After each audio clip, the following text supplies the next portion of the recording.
Hey everybody,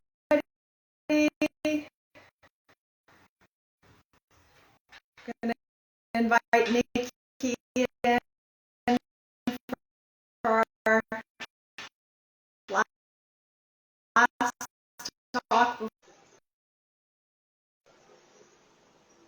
Instagram has been slow. Okay, I've got a request. Yay! Okay. Hey, Good okay, morning. wonderful. I'm just gonna close the window because there's a lot of sound. Hey, good morning, good morning. Good morning. How's the connection? It was a bit slow in Instagram, so I had to restart my phone. So, yeah. I have to wait a bit for the sound to come through because it's not synced.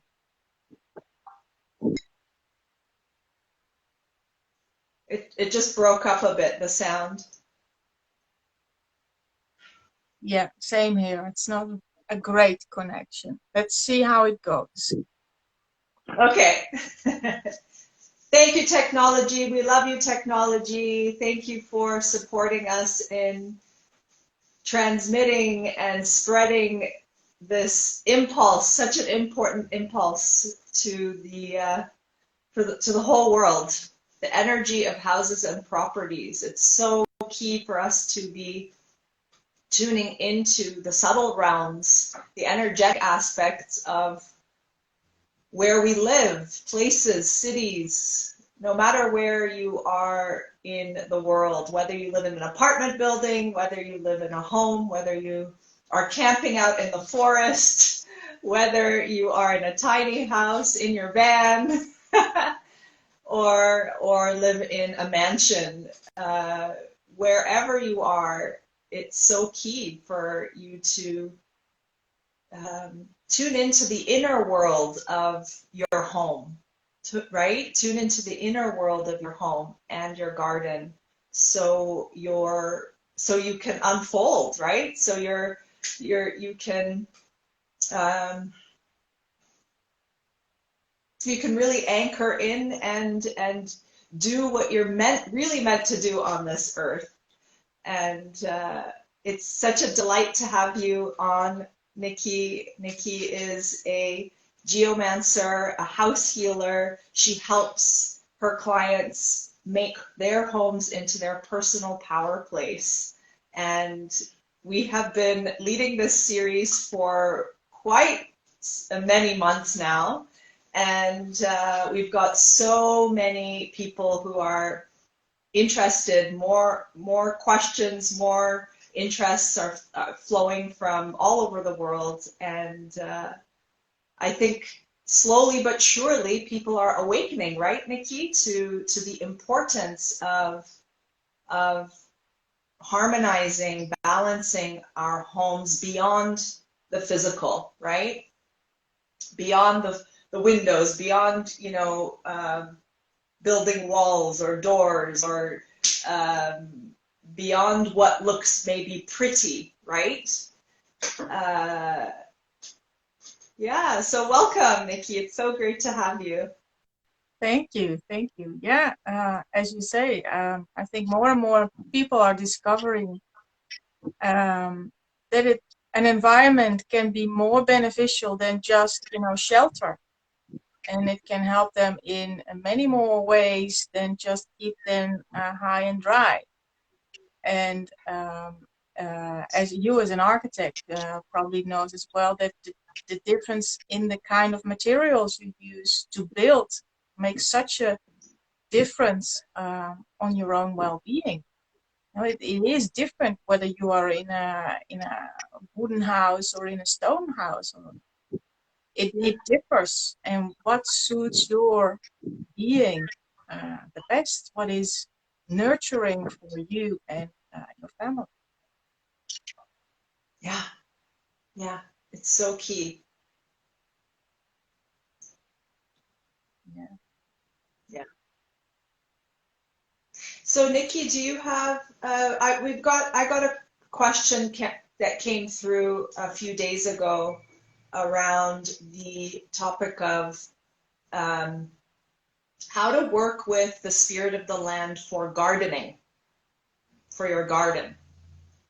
How to work with the energies on your property to, and what I'm assuming the question is leading to is how to ensure you also have healthy fruits and vegetables, that the flowers are happy, that the plant kingdom, really, that the plant kingdom is happy, and perhaps the mineral kingdom as well, the trees and the, a lot of people now are focusing on growing their own food, whether it's a tiny little vegetable bed growing your parsley and your tomatoes and your chives and onions to people who are seriously trying to be as off-grid as possible and not dependent on the grocery stores. And more people are awakening to the importance of that. I sure am dying to start my own garden in, even though we don't have a very large property, but I hope to be doing these raised garden beds and finding the right spot. So, Nikki, do you have any experience with the energies of gardens and gardening and tuning into the energetics Yes. of a garden? When we moved in here, where I live now, our garden was like a parking lot. So there was just stone. And we changed that into a garden, and we took everything out. And we reused some of the tiles, stones. Stones. Like the paving. The pavement, yeah. Yeah. And we didn't have any plants or trees or anything. And a friend of mine who is into energetic gardening, and he has a tree nursery with a lot of edible plants and trees. And I asked him to bring some plants and trees and bushes and everything. So imagine there is this garden with nothing but a little bit of pavement, and we had a dedicated area for it.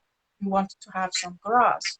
And there comes this truck with all these plants and bushes, and we just started to put the plants at the right spots. And it was really a game, because my friend, who is very talented in energy work as well, he knew exactly what kind of vibe he wanted to create. He could really tune into that. So What kind of what he wanted to create? What was that what word you kind of used? What vibe, kind of vibe? Got it. what kind of energy. And we started playing around with moving these pots to different places just to make it fit well. And what happens then is really interesting, because by moving just one plant, the whole energy can change. So what you have to do is tune into the place, tune into your wishes and your intention, tune into the plant spirit, tune into the other plant spirits. So it's a whole combination. It's almost like a family constellation, you know. Oh, love that. So And key. Yeah, And yeah. it was really interesting, because once you put them in the ground, they're not moving. So you really have to be sure. And that was, for me, at first, building from scratch, because usually there is already bushes and you just put in something and you Right. think, oh, here Work it with looks something. nice. Yeah. You add a little bit, but you cannot really always build from scratch. So for me personally, that was really interesting experience, because I'm not a gardener. I'm not. It just needs to grow, and it needs to look pretty, and that's me. But some people are Yeah. really, the one with the green thumbs. I'm not one of them. Yeah. But Yeah. it involves a lot of energy work, conscious energy work, because we are always in connection and in relationship with the environment. But if you really, yeah, if you are able to tune in all the factors, there's more to take into account and into consideration. So you really have to get your priorities straight, and then it can be ending up like a big mess as well, because you cannot keep everyone happy. Yeah, but and the question is how to do that. I think you have to be ready and you have to be able, and the other party as well. If you are in Yeah, communication, like in a normal conversation, you have to be in the right frame of mind and you have to speak the right language. And that's training. absolutely. Yeah. And each plant has a different, I mean, when you're talking about the right language, the communication, you're talking about communication with the plant world, correct? The plant word, but also the genius loci, spirit of place, Right. whatever Yeah. you want in Yeah. your home. There Yeah. might be some nature spirits walking around as well. Yeah. Um, yeah, some people Yeah. have portals or other interesting energetic Phenomenon. organs on their land. Yeah. And everything has a consciousness, and everything, in theory, has a will and an opinion about something, whatever you want to do there. So, yeah. Absolutely. Yeah. I love that, Nikki. I mean, especially starting from scratch example. Um, our property too, you've seen photos. It started out like with nothing. I wouldn't say nothing. There is a water source right next to our house, like that's it's like a kind of a wetland. There's a lot of tall reeds growing, and now they're like invading, and I love them. I really want to make, find a way to um, make them happy while them not invading the entire garden, because they're very powerful. These tall reeds, right, with the kind of fluffy flowers on the tip. Um, and there's a lot of wild mustard on the land as well, which I'm excited to eat and cook. My mother-in-law actually told me, she's like, "That's wild mustard. You can cook it. You can eat it." Um, it's so great to hear that the what I loved is the comparison to family constellations, and that you start to play if for the people who have joined, lots of people are joining. I love it. For people who have joined uh, family constellations, I'm not an expert in it. One of my previous clients in Turkey, she is the family constellations woman in Turkey, Feride Gürsoy.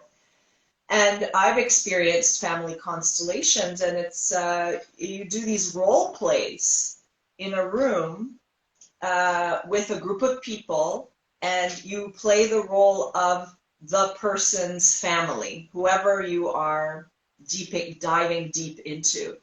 And it's absolutely amazing, what happens. And if you think about what Nikki, what you were just talking about, like if I'm the lily plant, and lily, like when the lily plant goes close to the oregano, let's say, like you can feel like if they want to be together or not. You can just feel it. And in family constellation work, it was like that for me. It was just like, I don't want to be close to that sister. I don't want to be close.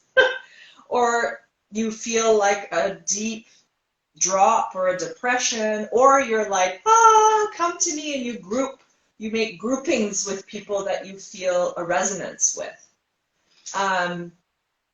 I'm explaining on a very, very, I'm really not an expert in this, but it's a wonderful example. And something else that I worked with, Nikki, and you were witnessing And I don't have a lot of practice in it, but I was through my practice in, you know, energy work, it was fairly easy. The dowsing process and the feeling process is the rotation of trees. So I'm imagining, you know, Nikki, as you're placing these plants and these pots on the site and creating this harmonized constellation and relationship of bushes and plants and trees, then once you've found the spot, how do you rotate the tree? I haven't worked with rotating plants. I'm not sure. I think it's more the trees that you can really work with and get a sense of what side, to douse for what side of the tree is positive and what side of the tree is negative, and in which rotation they want to be in. And you used a word when we were in conversation about this, locking. It feels like they lock in the right place. Yeah, I call that And the critical rotation point. And right. Can you talk about more? Yeah. You can you try talk about that for yourself with a vase of flowers. You know, just turn it around. You can even exercise that with a jar of peanut butter. Everything, even yourself, at any point in space, you have a critical rotation point. Just turn around your ass and feel what wind direction you are the most comfortable. And forget about the whole that concept of positive and negative. It's just one click. And if you hold a specific kind of intention or a specific kind of vibe and you focus on that, and then you turn whatever the object is, you will know when this lock-in comes is the best position for this specific vibe you want to create. And try it out with a vase of flowers in your living room. Try it. You will notice it. Yeah. And you it could works do it with furniture. well if you are, you know, maybe there are people with clients doing workshops and stuff like that, and there's always something in the middle of the circle. You know, if you sit together in a circle, there's always something, little altar or flowers or a stone or a candle even. And you can demand the energy in the room by turning this object in the middle in some kind of critical rotation point. And it's something I used to do a lot when I did workshops, to let people experience what is grounding and how does it feel. And then I unlock, I take away this object, and everybody is all over the place. It's such wow, yeah. Yeah, there's this sweet spot, the centering, the anchoring when that object is in the right rotation. Yeah. Amazing. And you can feel it, you can douse it. Dowsing and feeling is maybe the same thing in a lot of ways. And yeah, try it out. Yep. Your cup of coffee. What often as well. Love it. Yeah, and furniture came to mind too, Nikki.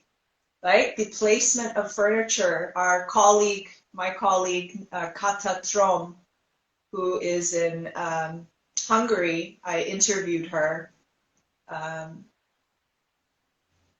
You know, she has a very deep approach to the objects in the room, and how they are a reflection of our souls, right? And that just came to mind. It's like, yeah, she's probably working in that way, whether she uses that language or not.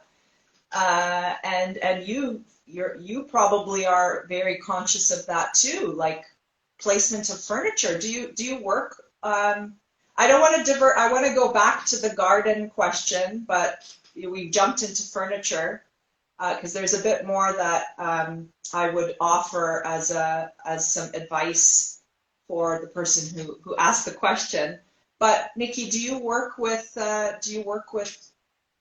placement of furniture as well? Do you feel furniture and its kind of composition, let's say, Yeah, or yeah, non-composition. yeah. Yeah. Especially when it's totally wrong. You know, when it's okay, it's okay. But when it's totally wrong, Yeah. everybody has this inner guidance for harmony. Everybody.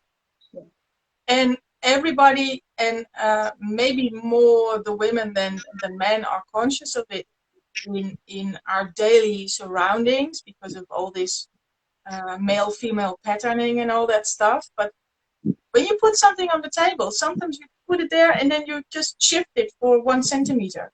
Why do you do that? A lot of people are not even aware of it, that they are doing that. But that's exactly that, what I call the critical rotation point.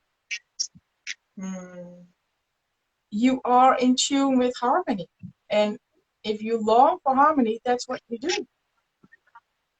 Yeah. Probably guys do that too in whatever their work, but my guy in the house, no. Yeah. But I know a lot of men who have that ability inside the house as well. Yeah.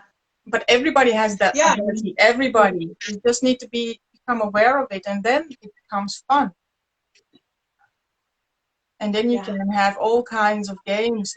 I did it once with half empty beer bottles in a party. You know? That's awesome. Yeah. Yeah, you know, and you can get more drunk even on less alcohol if you prefer it like that, you know. So awesome. Yeah. Yeah. We've got several people joining in. The comments are open. Let us know if you have any aha moments, takeaways from what we have already shared.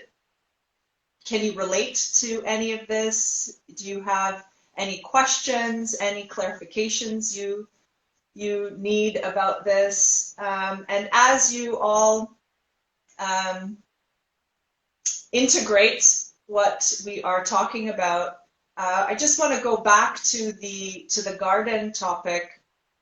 I do have a green thumb, and I have not spent much time gardening in the past years.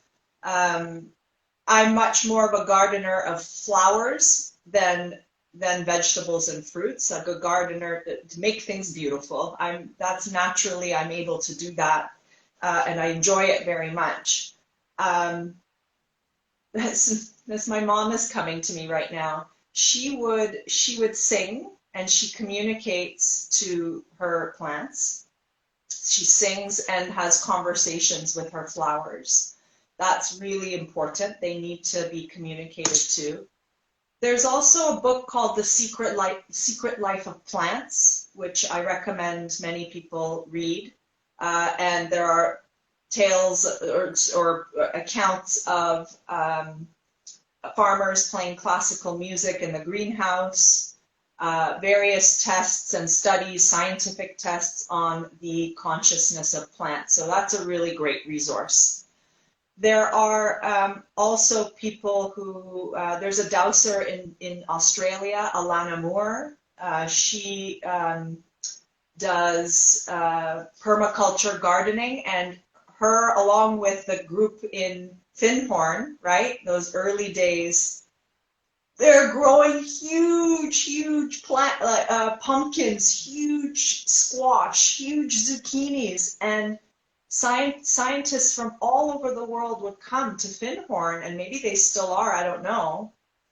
But in the early days, people were shocked that they could grow produce, vegetables and fruits in a very salty, close by the sea, very unfertile property. And they got together, the early initiators, and started to communicate with the devas without really knowing what to do. And I interviewed one of the members of the Finhorn organization. I'm blanking right now. But it's it's pretty incredible. So communication with the devas of the plants, the devas of the plant kingdom is also a way of doing it. And all you need to do is actually meditate. And I would recommend you to do it consistently over a period of time. Sit on the land, meditate, and ask questions. Now, if the land has suffered trauma, if the land is not very open to people coming there, if the land was disrespected, it's very important prior to diving into asking questions and starting the communication and asking them like, okay, how am I going to get good tomatoes? How am I going to, right? First, I invite you to do a ceremony, an offering of, and it could be a monthly thing, it could be a weekly thing, it could be every season. Doing ceremonies in your garden really help the teamwork with the spirits, teamwork with the plant kingdom. And each season you may be, it may not just be a one-shot thing. Like, okay, Nikki talked about having everything, in the beginning placed in the right rotation and it feels good. But as your garden grows and evolves, you may need to do some changes. And, of course, thinking about the cycles of plants, right? Perennials versus the other ones, the ones that are, that need to be replanted. So, there are various resources out there. The Finhorn story is a great one. And Alana Moore, she has a whole bunch of books. And the Perelandra workbook. What was her name? Michaela Small Wright. So these are actually realms that I want to dive into more now that we have a home and a garden. But it's really, we're moving into a space and place where it doesn't have to be as complicated as it was before. All you need to do, just like Nikki was talking about, we have already a sense of harmony and we place that glass on the table in such a way that we feel comfortable, right? A great example is the other day, I almost had a panic attack, not breathing well, overwhelmed with so much of the work. My son is out of school. My husband and I are trying to deal with scheduling and all this stuff. And I sat down and I realized, oh my God, my house is a effing mess. It's a mess. And the minute I placed the objects, and the minute I washed the floors, right, and cleared and got rid of stuff, and this is so obvious, right, for the feng shui masters, for what we do, Nikki, but of course sometimes we even forget ourselves. We let it go on because we're like, oh yeah, we can transcend all that. No, bullshit, right? Bullshit. I was like totally I realized all the stuff was in total unalignment and it was clouding my mind. I couldn't breathe and I couldn't organize my tasks. So I took the time, even though I was so exhausted, to clear my office, wash the floors. I'd recommend essential oils for when you're washing the floors, some vinegar. You can even sing a song into the water. Make it a sacred thing. So, yeah, what's streaming through as I speak, Nikki, for you? Well, what I'd like to say before anything else, before you ask, be of service. Have an attitude of being of service, especially when the land is traumatized. Yeah. And we don't all have to do a complicated ceremony. It could be as easy as watering the plants. It's just, have an internal attitude of being of service. And you have to be able to communicate. And if you want to communicate with nature spirits, 10 out of 10 times, it means you have to slow down. You really have to slow down. You have to be quiet. You have to have almost no movement in your mind. You have to be really aware of your own emotions, feelings, inner mental pictures, because spirit communicates through emotions and feelings. So if you are watering this plant and you are having this internal attitude of being of service, and suddenly this feeling of, I don't know, having coffee with your neighbor comes up, it's this image. It's not about your neighbor. It's about the feeling that moment gave you. Is that a feeling? The coffee is bad and I want to run out of here? Or did you have a good time with your neighbor and it was all? That is the message. Is that feeling what comes with the image? And do not take any image. Some people hear things. Do not take anything literally. It's all symbolic language. And to be able to hear that or to see that, you really have to slow down. And if you want to connect to a specific kind of energy, resonate with that energy. If you want to communicate with something, a water spirit, be like water. If you want to communicate with an air spirit, be like air, because then you have this resonancy in this openness, like I speak your language, and then it's easier to connect. Yeah.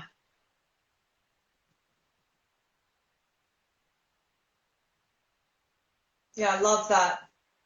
This inner attitude of being in service. That's so different than, okay, I gotta water the plants. It's like, okay, grab the soil bags, like this kind of, Yeah, and give me it's some such a chore. tomatoes right now. Give me some tomatoes. Yeah. Give me some. It's like I've got to, and sometimes it is like that. And nature is benevolent and is always giving, And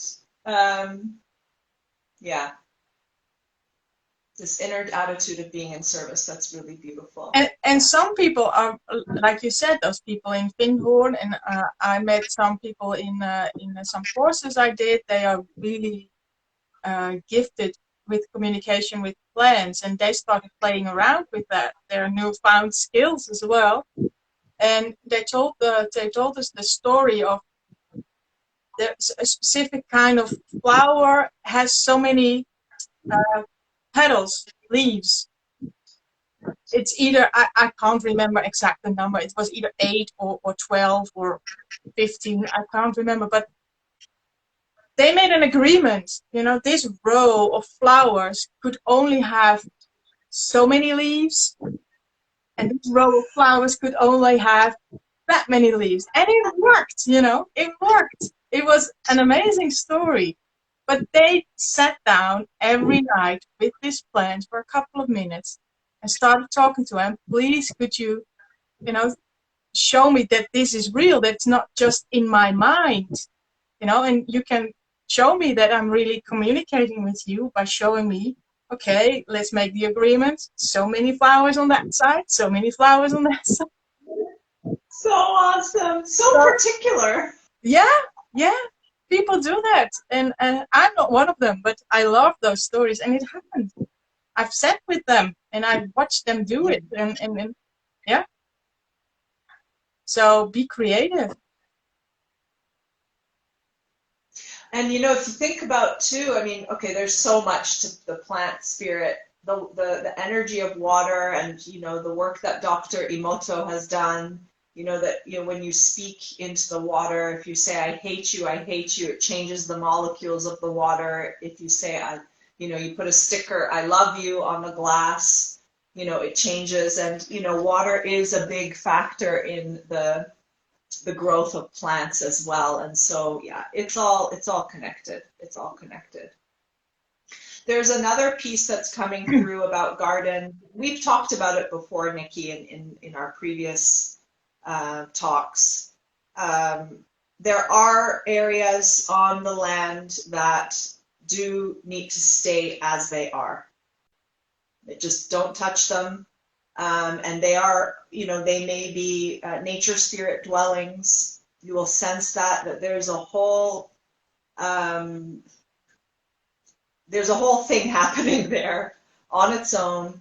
And there are some areas I feel that to have a balanced, I mean, it differs from property to property,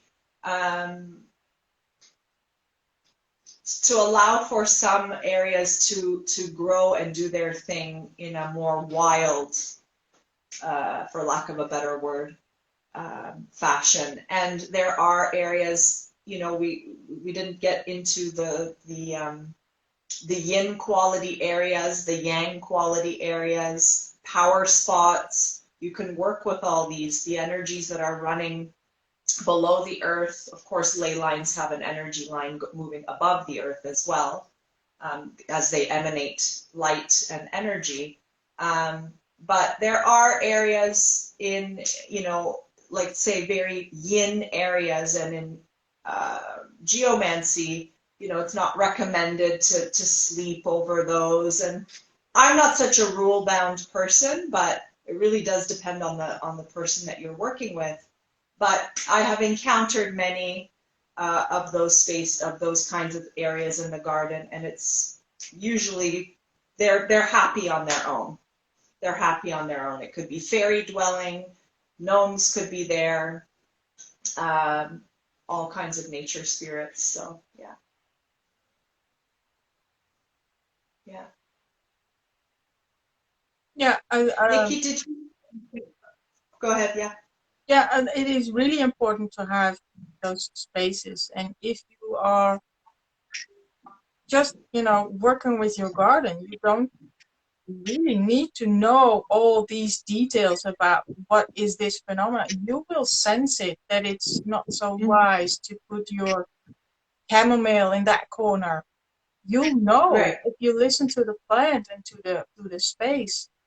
And if that specific corner has a function or whatever, you could ask, but you don't really need to know whether it's a ley line or a portal or a breathing point, or you.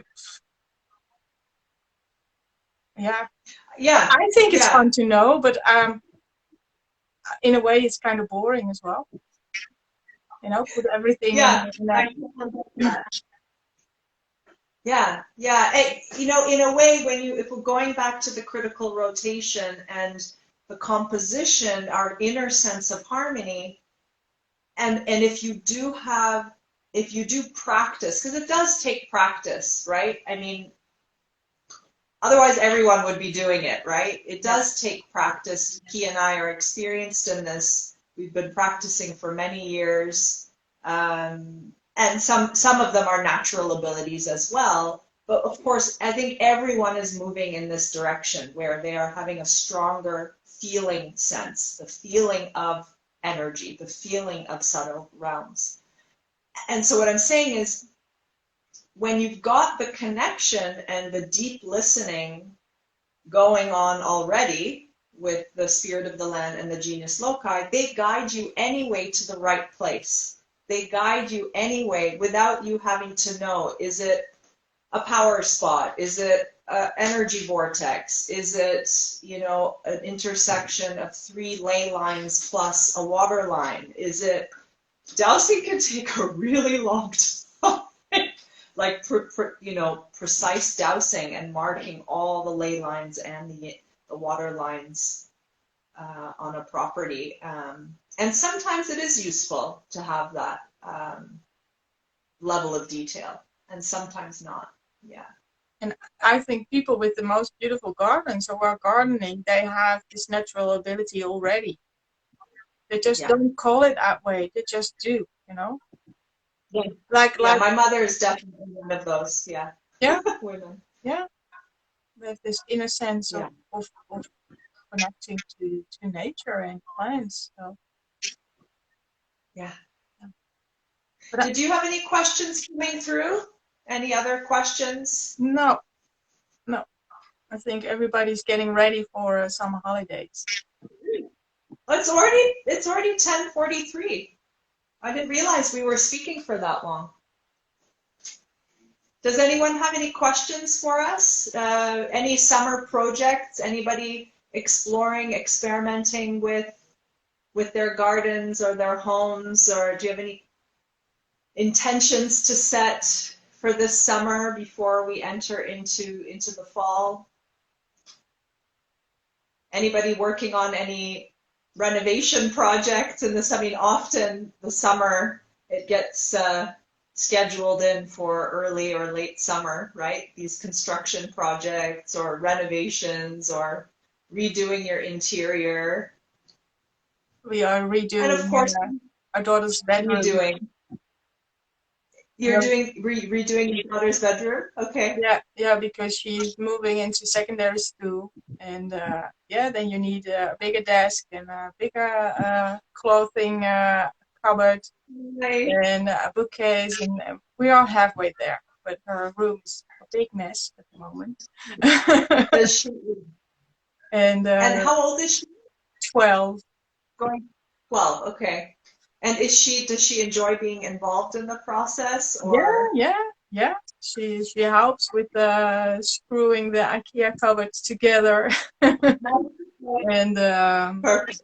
yeah, she's really proud. She has this big wardrobe now instead of still tiny baby one. So now she's a Right. lady. Yeah.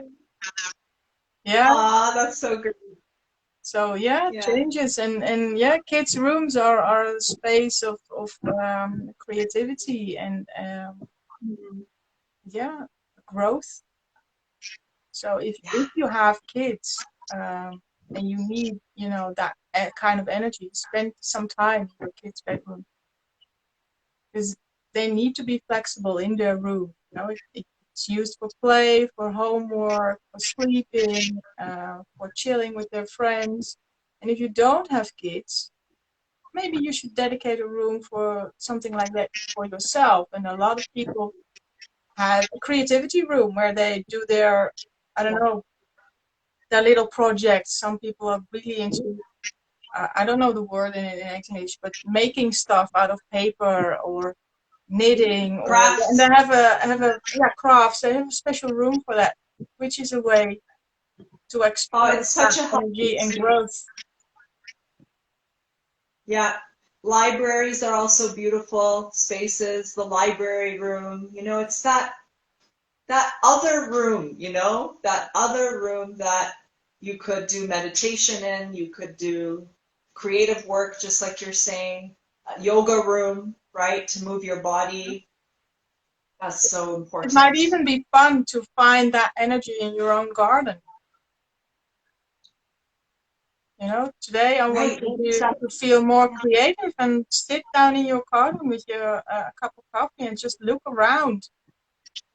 And what spot does attract you when you think about that specific kind of energy? That's already a way of communicating, and then move towards that space and spend some time there and see how you feel and what it does to you. What does it tell you? And you can ask a question. And then you can also ask, does this place need a specific something? And then an answer will come. Yeah, yeah. And that's a great space to be in for receiving ideas for a blueprint, for a design as well. Exactly. For it could be as simple as right the relocation of certain plants, or maybe there's a rock and the rock needs to move, and then taking it to the next step is really, I mean, landscape architects. If there's a whole world that you can tap into, right, as a landscape architect, if you work in partnership with the nature spirits, your those site plans are going to be they will be delivered to you with such ease and flow and joy if you are in this space of listening Yeah. and open to receiving their wisdom. Yeah, love it. Nikki, do you have any trips planned this summer? Not yet, but I heard that friends from Spain are coming over. So I'm trying to find something in the area where they are staying. So that's fun because I haven't seen them in years. And yeah, we wanna go abroad as well, but we always last minute planner. So first we have Planner. to Yeah. round everything with this school. There is this musical coming up, and they're going on a camping, and Nice. yeah, we're all in this doing mode at the moment. So not so much Right. time for Yeah. planning trips and everything. We just need to finish this in the next couple of weeks. You? Nice. Nice. We'll be going to Canada in middle of July to middle of August. So we'll be there for a month at my parents' place. My son is coming with me. My husband's staying here to continue working on the property. Anything else planned? No, really, we don't do so much planning either, other than this Canada trip. So really need to just relax, not think, swim. Oh, how's the swimming going? I wanted to ask that. I I swam a lot this week. I joined an open water group, and Yeah. I'm already able to swim across. I just need to plan it. And secretly, the wish is already, going up and down. But the distance, I can make it already. So yeah, just keep on an eye out Amazing. for my stories because it will definitely be on there. Yeah, I love how So, you're keeping us posted with the swimming adventures. yeah. Yeah, I love it. Yeah. So yeah. Well, Nikki, thanks everybody for joining. Again, connect with either of us if you have any specific questions. Before we close, today is the last day to apply if you are a woman architect or designer who is interested in bridging spiritual wisdom with design. I have a private mentoring program. It's 6 months. So today's the last day to apply. Applying is send me a message, send me an email, and we'll get on a call together to explore if we're an aligned match. The program starts in September, so don't worry. If you have kids, it's okay. You can be a mom in the summertime and begin in September. And Nikki, are you accepting clients in these days, or? Yeah, anybody can always send an email, and then we start chatting first, and then we look at the agenda and see what's possible. So yeah, Yeah, and we and are I we are imagine some. together are back in September as well. So we don't Yeah, stop. We will be absolutely. back. So if you We'll have be back. questions, keep them coming. And if you want to work with us, just send an email. Yeah, awesome. Nikki, have a great summer, everyone, to all of you as well. And we hope that you have plenty of time out in nature, nourishing your body, nourishing your souls, and enjoying the bounty and beauty and playfulness of summer. Bye bye. All right. Bye bye.